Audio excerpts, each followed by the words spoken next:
Hi everyone, George Ozburn, honored to be here with the Code 9 project. Um, you may have seen some posts about me or a video or two. For those of you who haven't, I was a deputy sheriff for Fresno County for approximately 15 years. In 2009, I was dispatched to a domestic disturbance and resulting in me receiving 2 gunshot wounds. After rehabbing and healing and rehabbing, I ended up being medically retired and diagnosed with nerve damage and PTSD.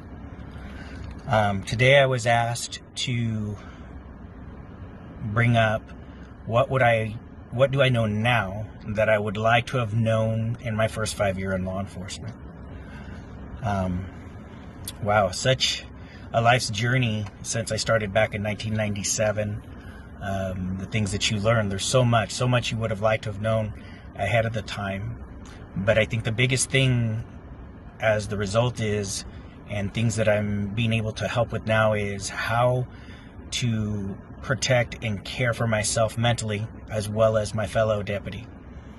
I think there's an unfair stigma assigned to someone who feels, or often sometimes people who have issues with some of the calls that we receive, and we're taught basically almost to laugh it off, push it down, even just plain right ignore it. And that stuff has a way of building up, and it becomes this silent problem that starts seeping out into our personal life, and sometimes it can even go unnoticed. And then you just go back to work and you add more and more and more onto it. Then an incident occurs, either a traumatic incident, or thank God for some of us, we're able to retire, and then what I call the quiet comes on, or this quiet where everything slows down, and just like a dam holding water back, this water, these traumas are still there, and PTSD is almost like a crack. And you can't really tell when these issues are going to start seeping, and they start seeping through more and more, and to the point where you're trying to sleep, they're seeping in. You're out with family, you're in a large group or by yourself. These intrusive thoughts will come in, and things you thought you dealt with, you really didn't. You just went on to the next call.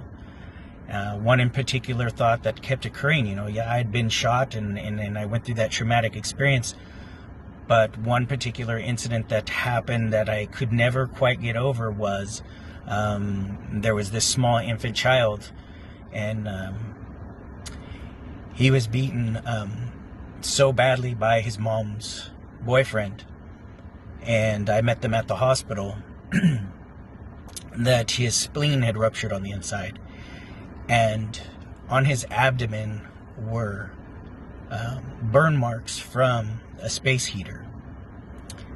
I went years without thinking about it, and the next thing I know, it's 2020, and I still sometimes can't get that out of my head.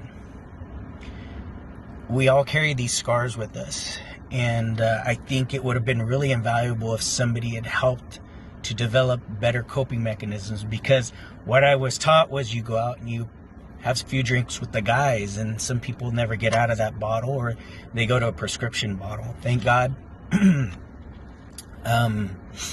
ended up getting the right help, but I think if anything, that's what I would have liked to have known, is how better to not only deal with that, but then to help others. So I'm thankful for the Code 9 project and people like this that are reaching out, getting past the stigma, because it is true strength, not weakness, to be vulnerable.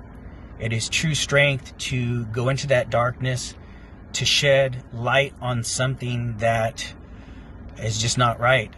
So there is hope, and I'm just thankful for those of you who continue to watch. And I'm thankful for those who welcome the scars like I did at some point, and those who continue to go and service our streets. You are greatly appreciated by so many of us, and I know right now in this time that might not seem like it, but you are. And God bless you all, and I look forward to hopefully making more videos. But reach out to the Code 9 Project. You're not alone, and once again, there is hope.